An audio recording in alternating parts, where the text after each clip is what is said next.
Qui est le nouveau pape? Ensemble ce matin, nous allons découvrir Léon XIV, le cardinal Robert Francis Prévost, premier pape venu des États-Unis, successeur d'un pape marquant, François, et qui prend la tête d'une église en plein questionnement. Deux invités avec nous ce matin. D'abord, l'historien Denis Pelletier qui est en studio avec moi. Bonjour. Bonjour. Spécialiste du catholicisme, directeur d'études à l'école pratique des hautes études. Et en duplex avec nous, une historienne également, Blandine Chély-Nippon. Bonjour.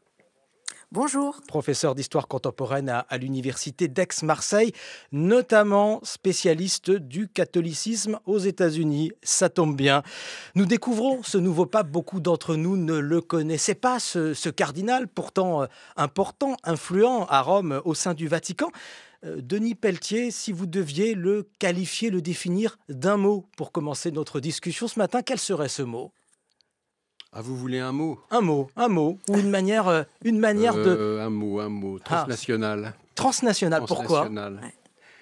Pour sa dimension, pour le milieu cosmopolite dans lequel il a grandi, à la fois américain et avec une famille qui a des racines européennes, françaises, italiennes, espagnoles, pour son parcours entre l'Amérique du Nord et l'Amérique du Sud, entre le Pérou et les États-Unis.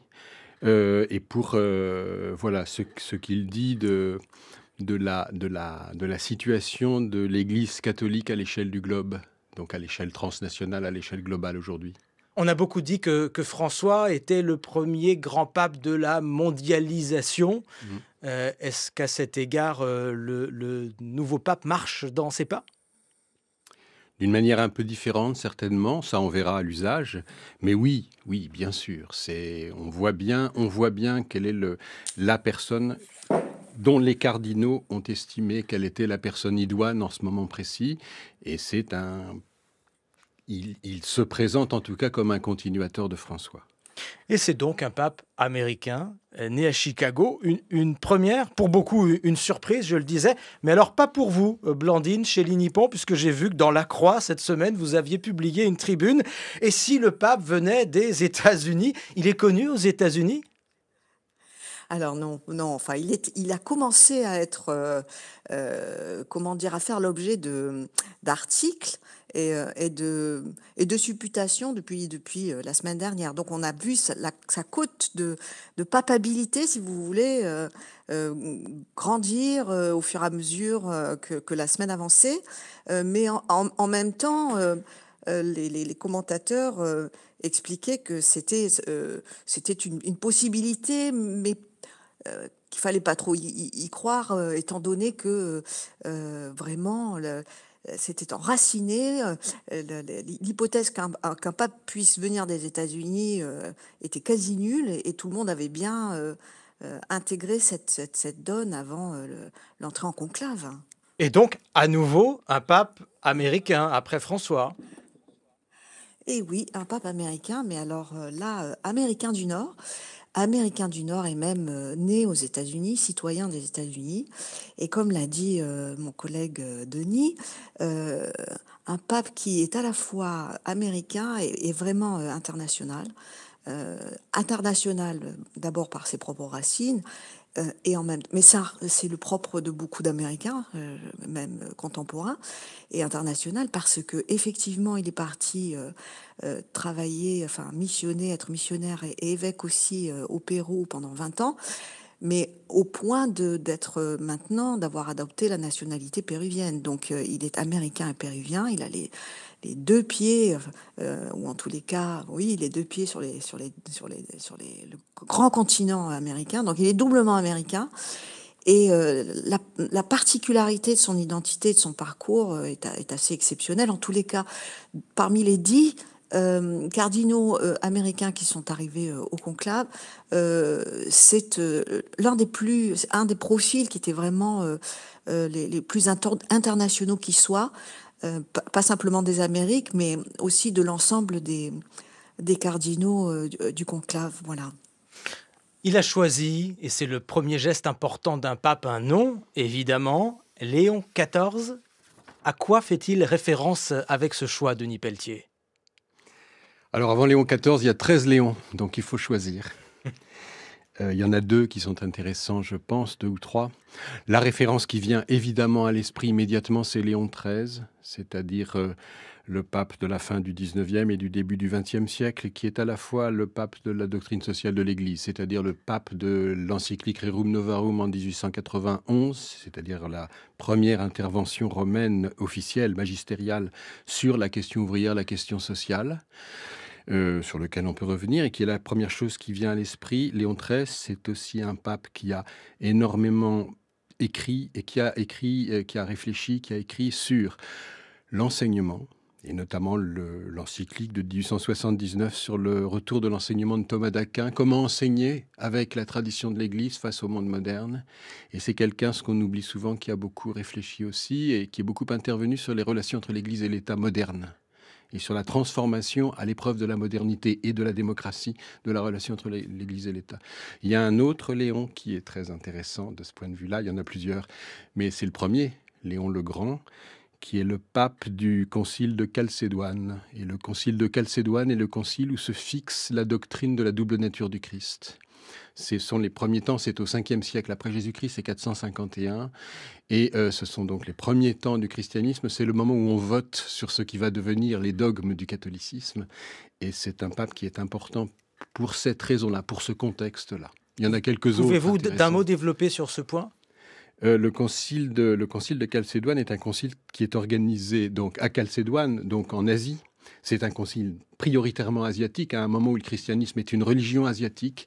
Et il y a tout un débat sur la nature exacte du Christ. Le Christ est-il un homme? Le Christ est-il un Dieu? Quelle est la nature du Christ? Avec des affrontements assez forts. Et le concile de Chalcédoine fixe l'idée de la double nature du Christ. C'est aussi un concile écuménique, c'est-à-dire c'est un concile qui réunit l'Orient et l'Occident. Arrêtons-nous un peu plus sur un des autres Léons, donc le fameux Léon XIII que vous commenciez à évoquer, Denis Pelletier, la doctrine sociale de l'Église. Il y a un autre point à cet égard, si on regarde le profil, le parcours du nouveau pape, c'est sa sensibilité à la théologie de la libération en Amérique du Sud, en tout cas sa très bonne connaissance de cette théologie de la libération. Est-ce que ça nous dit quelque chose de sa vision des relations sociales, de la question de l'injustice sociale, qui était très importante aussi pour François, qui lui parlait plutôt de théologie du peuple et pas de théologie de la Révolution? Que peut-on dire là-dessus? Prévost il était au Pérou, donc il a été proche de Gustavo Gutiérrez, qui est un des fondateurs de la théologie de la libération. Il a par ailleurs été prêtre dans une paroisse pauvre et évêque dans un diocèse pauvre. Donc il y a effectivement il y a certainement une sensibilité à la théologie de la libération sur un mode qui est probablement un peu différent de celui de François, mais qui est réel. Et le choix de Léon et le choix du prénom de Léon est intéressant de ce point de vue-là. Le Pérou, c'est très intéressant aussi par comparaison avec le prédécesseur. L'Argentine, c'est le pays le plus européen d'Amérique latine. Le Pérou, c'est bien autre chose. C'est un pays où il y a un christianisme andin. Il y a un christianisme d'anciens colonisateurs, donc avec un lien fort avec l'Europe. Mais il y a un christianisme d'Indien, un christianisme andin. Spécifique. Et spécifique. Et donc, de ce point de vue-là, le missionnaire qui se fait péruvien, le missionnaire qui vient du Nord et qui se fait péruvien avec ses missionnaires, ça, c'est quelque chose de très classique dans l'histoire de l'Église. Faut pas exagérer la nouveauté du processus. En revanche, le Pérou, c'est un lieu vraiment intéressant du point de vue du catholicisme contemporain. Un troisième invité nous a rejoint. Il est au téléphone avec nous en duplex de Rome. Bonjour Marco Politi. Bonjour. Merci d'être avec nous, grand spécialiste du Vatican. Je signale en passant votre nouveau livre, François, l'Église déchirée, aux éditions Plomb. Un point important aussi dans les premiers mots que ce pape Léon XIV a prononcés hier lorsqu'il est apparu au balcon, il a très vite expliqué qu'il était un augustinien, disciple de Saint Augustin. Qu'est-ce que ça signifie cela, Marco Politi? Bien, ça veut dire qu'il y a une forte religiosité, mais en même temps un grand sens de la culture et de l'intellect. C'est un choix très intéressant que le Collège des cardinaux a fait. La première chose est que c'était absolument vite. Alors c'est étonnant, il y a plus de 100 représentants de tout le monde des 61 nations du monde, avec une situation très variée de 5 continents, et il trouve l'accord pour choisir une personnalité qui n'était pas les favoris, parce que tout le monde sait que les favoris étaient le secrétaire d'État, le cardinal Parolin, européen, un homme de la curie, un homme de la diplomatie, une très grande personnalité quand même. Alors, on doit attendre quelques temps pour comprendre comme sont allés les changements pendant l'élection. Mais c'est intéressant que le Collège des cardinaux a fait un grand choix géopolitique. Parce que dans un moment où, avec la nouvelle administration américaine, l'administration Trump, qui a la vision d'un monde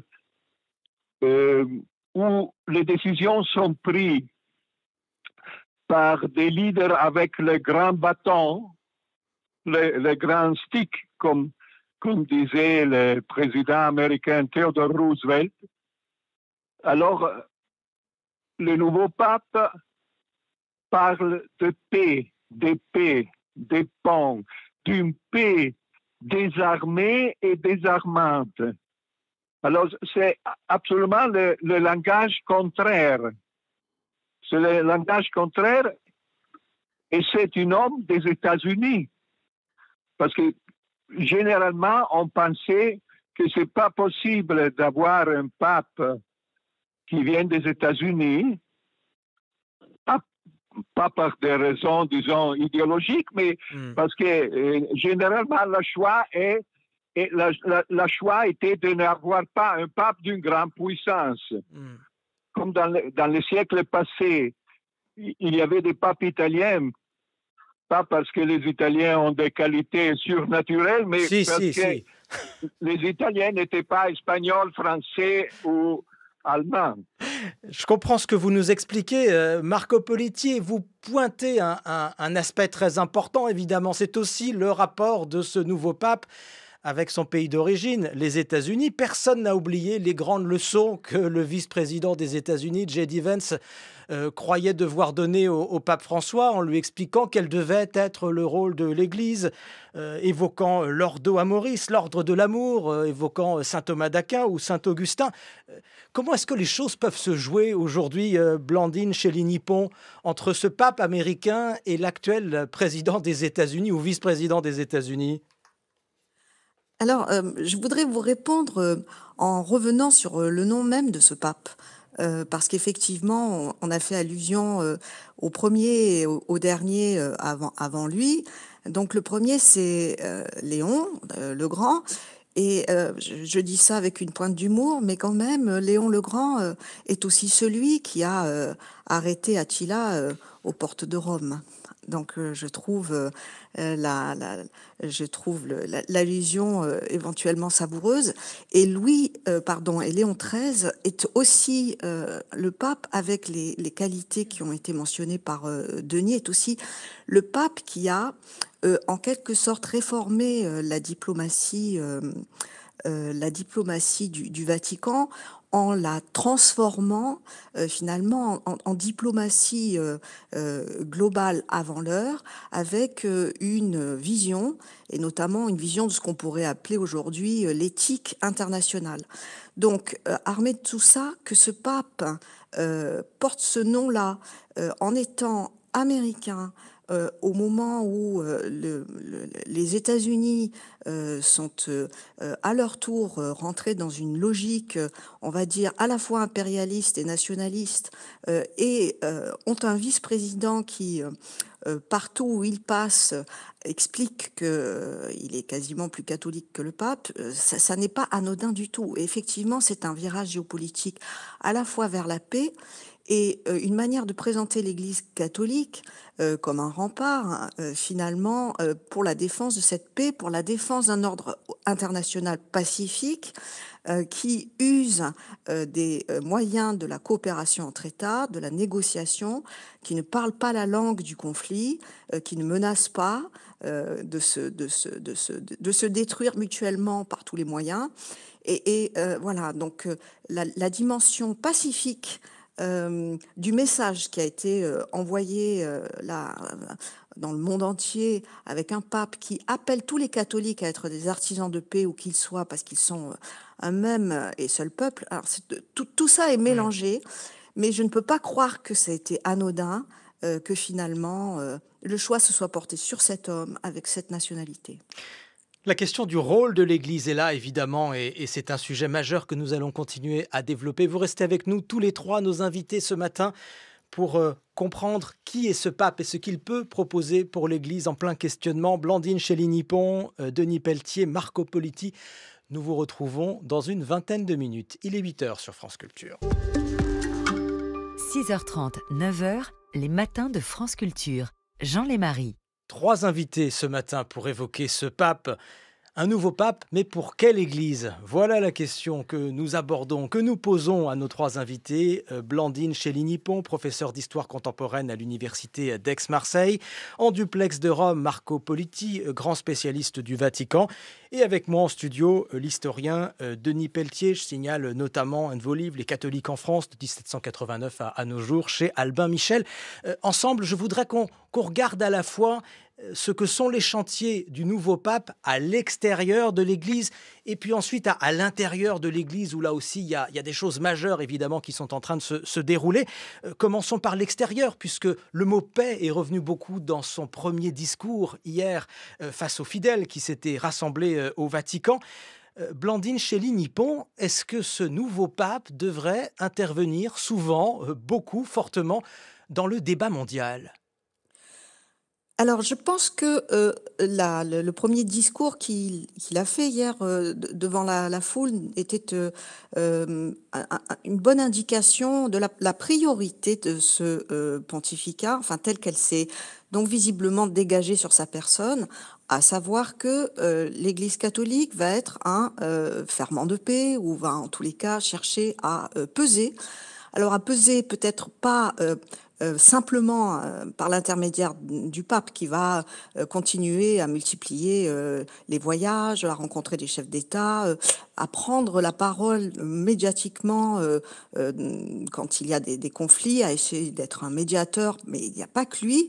Donc c'est plutôt la dimension collective de la catholicité qui va être mise en branle derrière ce nouvel objectif. Et ce nouvel objectif, il est aussi il continuera les orientations du pape précédent sur donc la sollicitude vis-à-vis des migrants et on pourrait dire, des personnes exclues de la mondialisation. Et peut-être aussi dans l'orientation, un dernier point qui va être la lutte pour le désarmement dans le monde. Je pense que, vu le caractère de ce pape, ce qu'il a pu dire et écrire auparavant, sa proposition de paix dans l'ordre international va être diffusée à l'ensemble du corps des catholiques. On vous entend moins, Blandine Chély-Nippon, mais on va vous retrouver dans quelques instants. Je voulais vous faire réagir précisément, Denis Pelletier, sur cette question qui est importante. Question des réfugiés, question du capitalisme aussi, et de ses méfaits, en tout cas, tels que le pape François les décrivait, la question des inégalités, la question de l'écologie. Vous attendez-vous à un pape aussi offensif en la personne de Léon XIV ? De toute manière, une des caractéristiques des papes du XXe siècle, c'est qu'on attend d'eux une parole qui ne soit pas seulement, c'est que le monde attend d'eux une parole qui ne soit pas seulement une parole pour les catholiques. Blandine Chély-Nippon tout à l'heure racontait comment un des aspects du pontificat de Léon XIII, c'était le renouvellement de la curie, le renouvellement du gouvernement romain et le renouvellement de la fonction, en fait, au bout du compte du pape. L'histoire des papes du XXe siècle, c'est l'histoire de gens dont on attend une parole, y compris dont on attend une parole quand on appartient à une société qui ne relève pas de ce qui va inspirer la parole du pape. Le premier à avoir été confronté à ça, c'est Benoît XV pendant les guerres de 14-18. Hein. Et ensuite, toute l'histoire du XXe siècle, c'est l'histoire de papes qui ne parlent pas que pour les catholiques. Et donc, la chose n'est pas nouvelle de ce point de vue-là. Ensuite, oui, de ce fait, le Benoît XIV, qui comprend bien la conjoncture, met en avant d'emblée ce qui nous préoccupe tous, c'est-à-dire la question de la paix, c'est-à-dire plus généralement, c'est-à-dire oui, la question de la paix, Dans un de la monde guerre, où, dans un où monde la qui est guerre tout de est à même, nouveau très présente. ben voilà, dans un monde où la guerre est revenue, elle n'a jamais disparu, mais dans un monde dans lequel la guerre est extrêmement présente. Après, on peut discuter de la manière dont il se situera par rapport à son immédiat prédécesseur, mais le choix qui a été fait par les cardinaux, de ce point de vue-là, de ne pas prendre le successeur le plus proche, mais de prendre quelqu'un d'un tout petit peu décalé, même s'il est un successeur de Bergoglio, un homme de Bergoglio au départ, est un choix qui est intéressant et qui lui donne probablement davantage de marge de manœuvre que n'en avait par exemple Ratzinger par rapport à Jean-Paul II. Ratzinger, c'était Benoît XVI. Benoît par rapport à XVI. Jean-Paul II. Voilà, je le dis pour les non-vaticanistes ou les non-spécialistes de la vie de l'Église catholique. Marco Politi, toujours en duplex de Rome avec nous.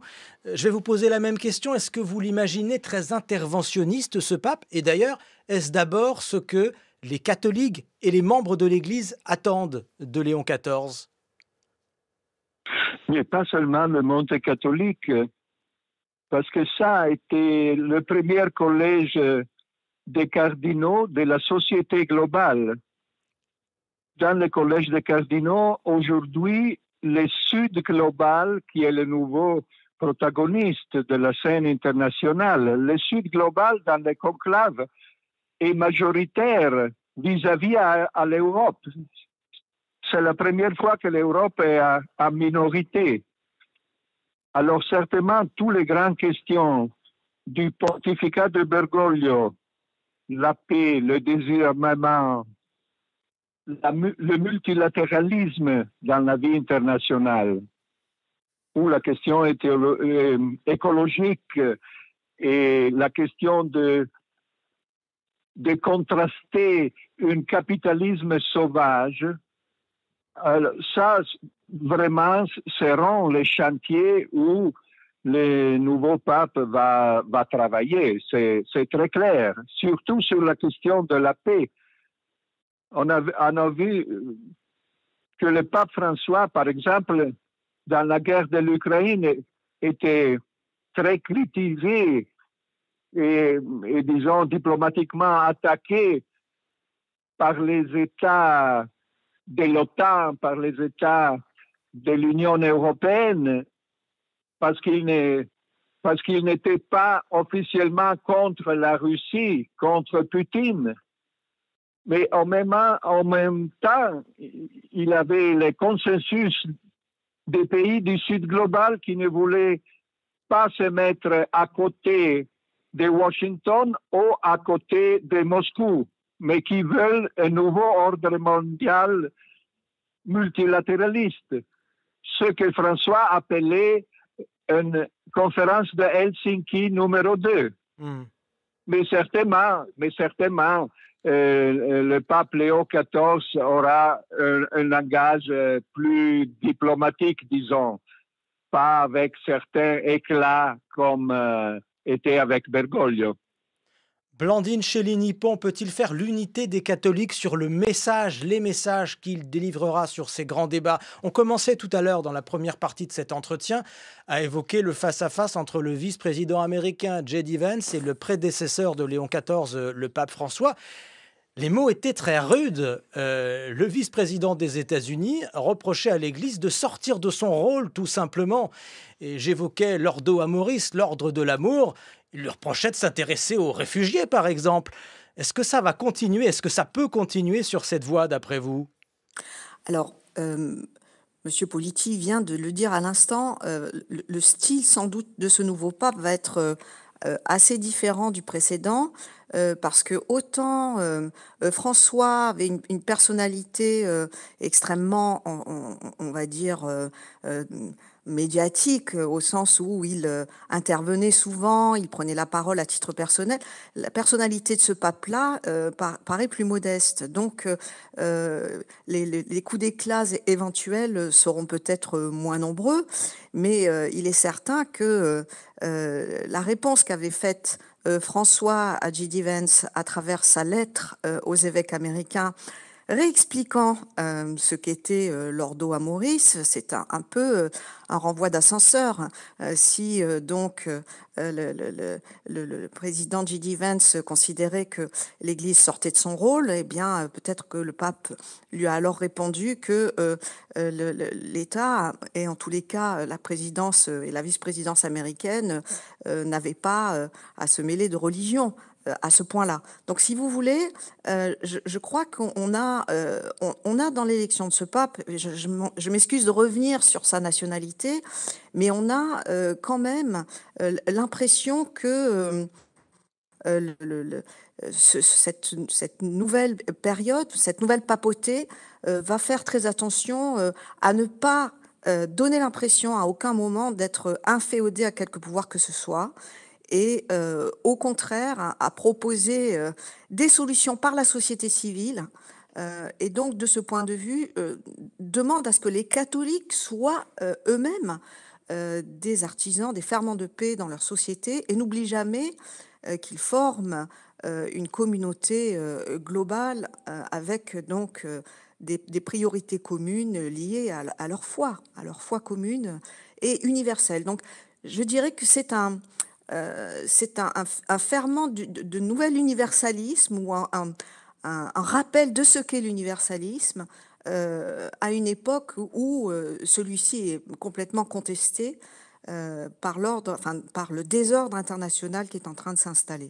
Nous avons quelques indices sur la vision que le nouveau pape a de l'Église.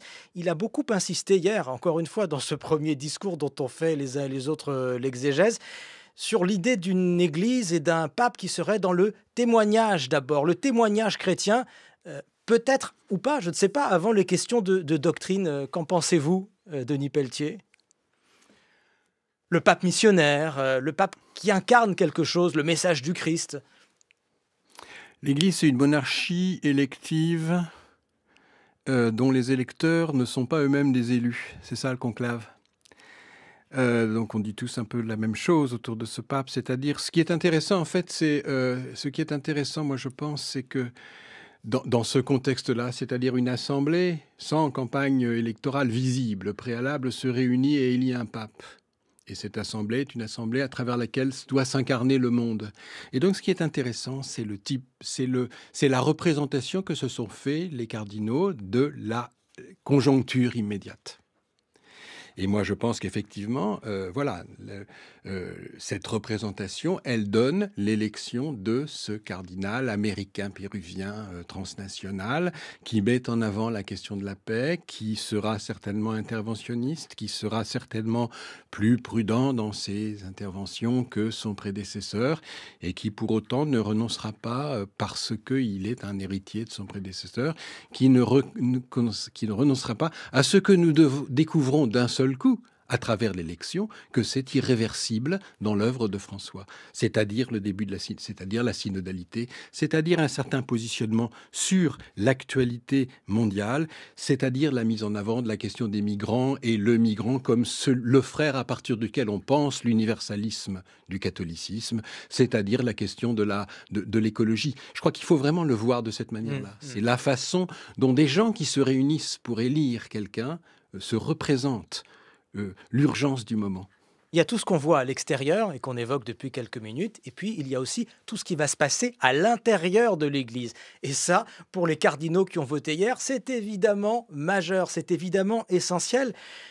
Dites-nous, Marco Politi, à cet égard, ce qui est le plus important aujourd'hui au sein de l'Église. Quel est le premier chantier du nouveau pape ?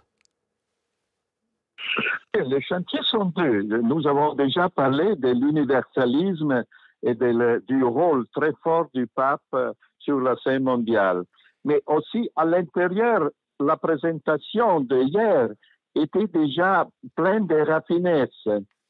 Parce que l'Église catholique a vécu 10 ans de guerres civiles souterraines parce que les ultra-traditionnalistes, les ultra-conservateurs ont commencé à attaquer systématiquement le pape Bergoglio pour la question de la communion aux divorcés remariés, pour disons ça, le droit de citoyenneté aux homosexuels, la bénédiction des couples homosexuels, les rôles des femmes.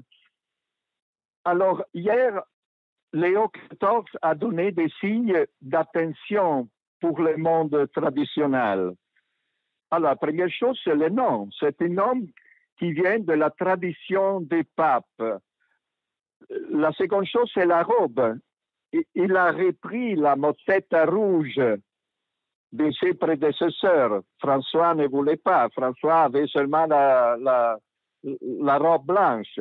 Alors, la mozzetta rouge, hier, la stola, il a commencé à parler de Christ, de la résurrection de Christ.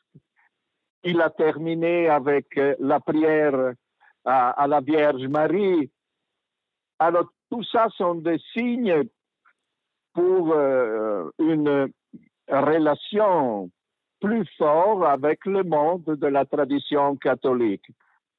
Mais en même temps, le conclave a choisi pour la 3e fois un pape qui connaît la poussière de la rue, qui connaît la difficulté de la vie quotidienne.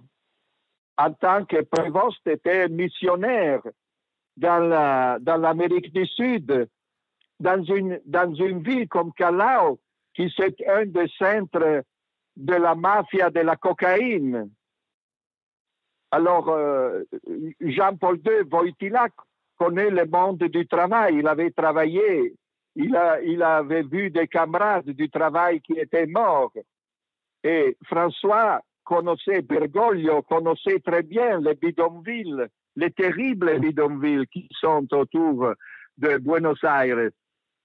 Et voilà, encore une fois, le conclave a choisi quelqu'un qui ne vient pas du monde seulement de la curie ou de la diplomatie, mais qui connaît la vie comme elle est. Nous n'avons pas encore évoqué une question qui est pourtant majeure dans l'Église française et dans l'Église mondiale. C'est la question des crimes sexuels au sein de l'Église, de la pédocriminalité aussi, avec des scandales qui surgissent, qui ressurgissent, y compris d'ailleurs en Amérique, le continent d'où est originaire le nouveau pape, Blandine Chely-Nippon. S'est-il confronté à cette question déjà ? Alors oui, il s'y est confronté par 2 fois. Une fois au Pérou et une fois quand il est revenu à Chicago dans les années 2000. Et ce point de vue aussi est intéressant parce que il fait partie, je vais y revenir tout de suite sur les 2 cas dont je parle, mais il fait partie des 3 cardinaux enfin plus de 3, d'à peu près des 6 cardinaux qui étaient présents au conclave et qui ont adopté, développé, priorisé la politique de zéro tolérance aux abus sexuels. Et le fait qu'il soit américain et que cette question des abus sexuels a surgi précocement aux États-Unis et a eu un effet à la fois dévastateur sur les communautés catholiques et sur les diocèses et sur la réputation de l'Église catholique. Donc, si vous voulez, c'est un pape qui a l'expérience de cette crise très forte au sein de l'Église catholique en Occident. Mais lui-même, il a été critiqué quand il était évêque au Pérou pour sa gestion des prêtres accusés d'abus sexuels. Le diocèse de Chiclayo a déclaré d'ailleurs qu'il avait ouvert une enquête et qu'il a été par la suite lavé de tout soupçon. Mais ça a recommencé aussi quand il était donc à Chicago avec des militants qui ont survécu parmi l'association des survivants d'abus sexuels, son bureau n'avait pas averti une école catholique voisine qu'un prêtre avait été reconnu coupable d'avoir abusé de jeunes garçons alors qu'il était hébergé dans un monastère voisin dont il était lui-même supérieur. Voilà, mais donc ces histoires vont ressortir. Enfin, si jamais elles ne sont pas déjà très connues, elles vont sans doute ressortir. Donc, c'était un risque parce que quasiment tous les cardinaux américains ont des plaintes sur cette question qui ne sont pas fondées sur leur propre culpabilité, mais peut-être sur le silence à un moment donné ou un autre de leur fonction au cours de leur vie pastorale. Est-ce que l'Église est au clair sur cette question aujourd'hui, Denis Pelletier, pape après pape, Est-ce que l'Église est au clair? dans sa Je ne poserai pas détermination la question de à lutter? je poserai pas la question de cette manière-là. Oui, je pense qu'il y a un certain nombre de choses qui ont été comprises, mais je ne poserai pas la question de cette manière-là. Pour moi, c'est un pape qui est très révélateur de cette partie de la hiérarchie catholique qui a compris, j'ai envie de dire, à son corps défendant, ce qu'il était en train de se passer, à son corps défendant et presque à sa culture défendante. C'est-à-dire que, euh, ma collègue le disait très justement tout de suite, on a des reproches à lui faire sur la manière dont il a géré, dans un premier temps, la question de la criminalité sexuelle. Et je pense qu'il a compris petit à petit. Et il participe encore une fois de cette Église, de cette partie de l'Église qui peu à peu comprend ce qui se passe. Cela dit, cette question de la criminalité sexuelle est une question qui est apparue donc aux États-Unis à la fin des années 70, au début des années 80, et qui se déploie à travers le monde entier selon une chronologie longue, parce que partout où la question est posée, il y a des résistances très très fortes. Et donc, comment vous dire? Oui, il y a des gens dans l'Église qui ont compris, et notamment au sommet de l'Église, il y a des gens qui ont compris. Mais l'Église est une Église globale maintenant, et donc de continent en continent, de pays en pays, y compris à l'intérieur de l'Europe, il y a des résistances. Et ces résistances font que la crise dure. Et que ça va être une des grosses difficultés de ce pontificat, mais cela aurait été pour n'importe quel successeur de François, ça va être évidemment une des grandes difficultés à gérer. C'est une crise longue et c'est une crise globale, la crise de la criminalité sexuelle. Et c'est évidemment un des chantiers importants pour ce nouveau pape, Léon XIV, dont nous avons découvert quelques aspects grâce à vous ce matin. Un grand merci. Denis Pelletier, directeur d'études à l'École pratique des hautes études. Merci à vous également, Blandine Chély-Nippon, professeure d'histoire contemporaine à l'Université d'Aix-Marseille.